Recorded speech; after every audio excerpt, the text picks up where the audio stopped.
প্রিয় শিক্ষার্থীরা, আজকে আমরা অনুশীলনী 2.1-এর 11 নম্বর অঙ্কটা করব। ষষ্ঠ পর্বের ক্লাস আজকে। তো 11 নম্বর অঙ্কটা আমরা যদি একটু পড়ি, এখানে আমাদের বলছে যে বার্ষিক শতকরা 6 টাকা মুনাফায় 500 টাকার 4 বছরের মুনাফা যত হয়, বার্ষিক শতকরা 5 টাকা মুনাফায় কত টাকার 2 বছর 6 মাসের মুনাফা তত হবে। এখানে আমাদের বিগত অঙ্কগুলোর মতো মাঝখানে এখানে আমাদের কমা আছে, আর এখান থেকে আমাদের বার্ষিক শতকরা 6 টাকা মুনাফায় 500 টাকায় 4 বছরের মুনাফা যত, এখানে মুনাফাটা আমাদের বের করে নিতে হবে। এই মুনাফাটা দিয়ে পরবর্তী স্টেপে আমরা কত টাকার অর্থাৎ মূলধন বের করব, কিন্তু ফার্স্ট স্টেপ থেকে আমাদের মুনাফাটা বের করতে হবে। মুনাফা যত হয় ওই মুনাফা কাজে লাগিয়ে আমরা সেকেন্ড স্টেপটা করব, অর্থাৎ আমাদের প্রশ্নে যেটা বের করতে বলেছে সেটা আমরা করব।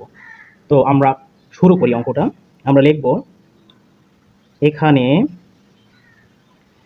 বার্ষিক শতকরা 6 টাকা মুনাফায়, তার মানে মুনাফার হার হচ্ছে 6%। মুনাফার হার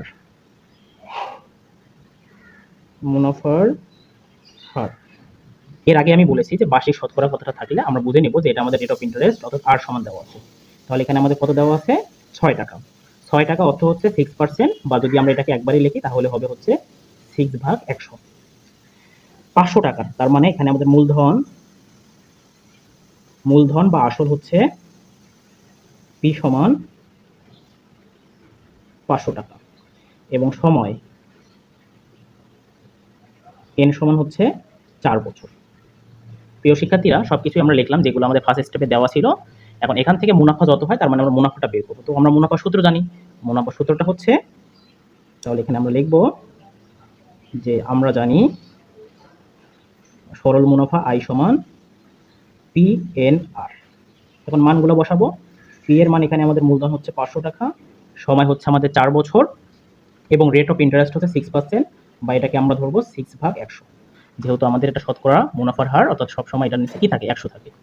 ওকে, তাহলে এখানে আমরা ক্যালকুলেশন করব। এই শূন্য, এই শূন্য, এই শূন্য, এই শূন্য কাটবো, 4 5 গুণ করলে হবে 20, এবং 20কে 6 দ্বারা গুণ করলে হবে 120। তাহলে আমাদের মুনাফা আয় সমান বের হয়েছে 120 টাকা। এখন আমরা পরবর্তী স্টেপটা আরেকবার পড়বো অঙ্কটার।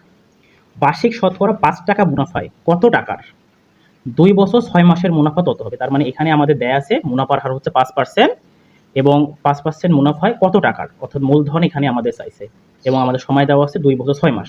আর আমরা যে মুনাফাটা বের করছি মুনাফা তত হবে, অর্থাৎ এখানে আমাদের মুনাফা হচ্ছে 120, যেটা ফার্স্ট স্টেপ থেকে আমরা বের করছি। সেই মুনাফাটাকে কাজে লাগিয়ে এখানে আমরা আসল বের করব। তাহলে যে বিষয়গুলো আমাদের দেওয়া আছে এখন আমরা সেই বিষয়গুলো লিখব। তাহলে আমরা আবার শব্দটা লিখি। আবার আমরা যদি এখানে মুনাফার হারটা লিখি,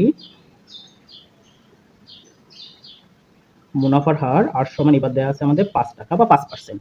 তো এটাকে আমি এইভাবেও রাখতে পারি, বা 5/100 আকারেও দিতে পারি। যে কোনো একটা আমি করতে পারি। আমি দুটো এখানে লিখে রাখলাম, যেটা সুবিধা হয় সেটা তোমরা ব্যবহার করবে। পরবর্তীতে এখানে বলছে যে কত টাকার, এখানে প্রিন্সিপাল আমাদের চাইছে, তাহলে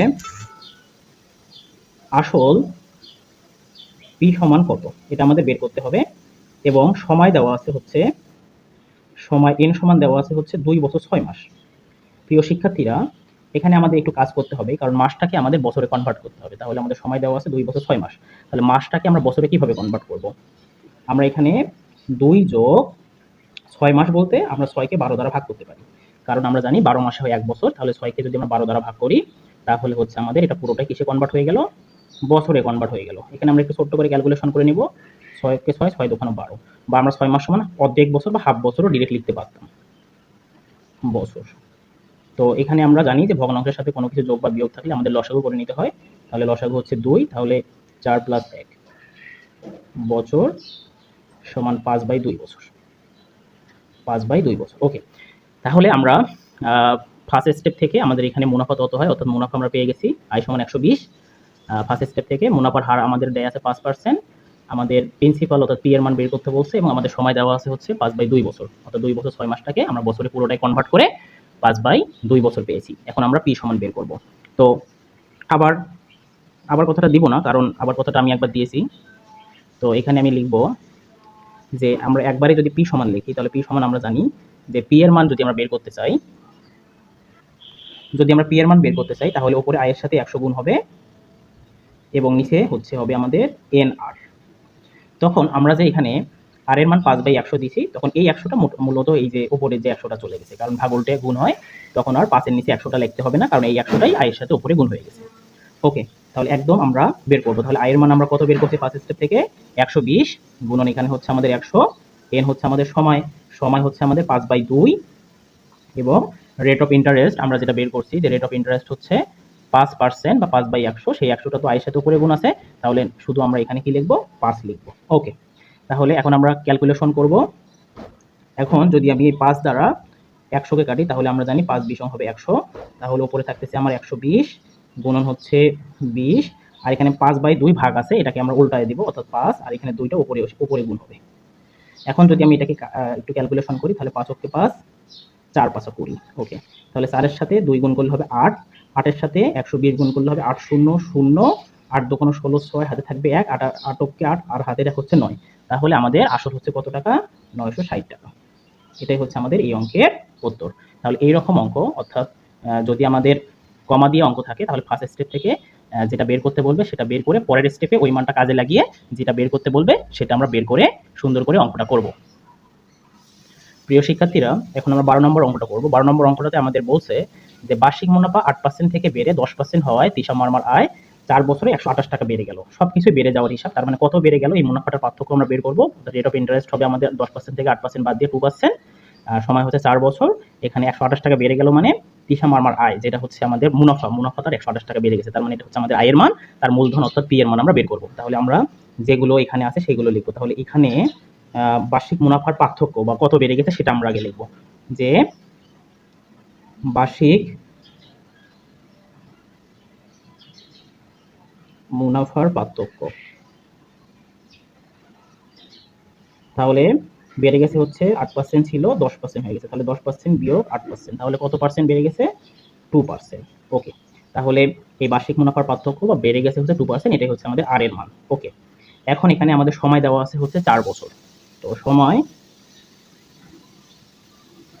এন সমান দেওয়া আছে হচ্ছে আমাদের 4 বছর, এবং টাকা বেড়ে গেছে 128 টাকা বেড়ে গেল। বেড়ে যাওয়া বলতে এখানে তার মুনাফা 128 টাকা বেড়ে গেছে, তার মানে আমাদের মুনাফা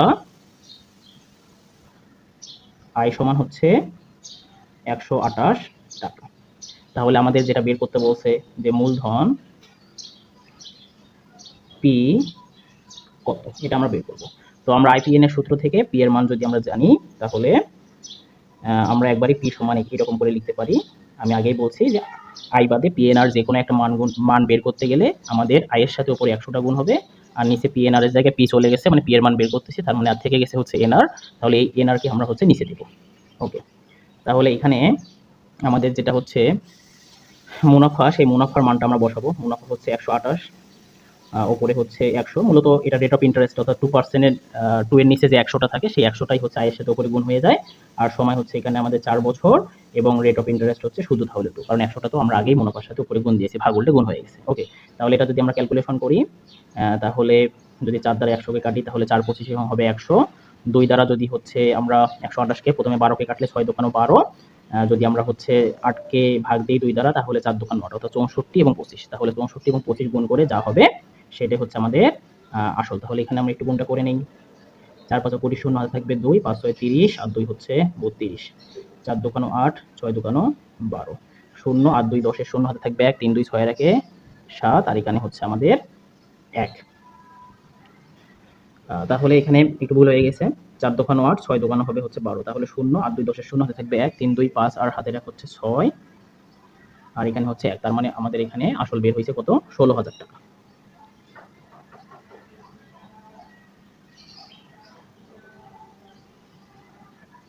সরি, এখানে আসল হবে হচ্ছে আমাদের 1600 টাকা। তাহলে 64-র সাথে 25 যদি আমরা গুণ করি, তাহলে আমাদের বের হয়েছে কত? 1600। তার মানে এখানে আমাদের প্রিন্সিপাল যেটা বের করতে বলছে যে মূলধন হচ্ছে আমাদের হবে 1600 টাকা। আশা করি আমরা বুঝতে পেরেছি।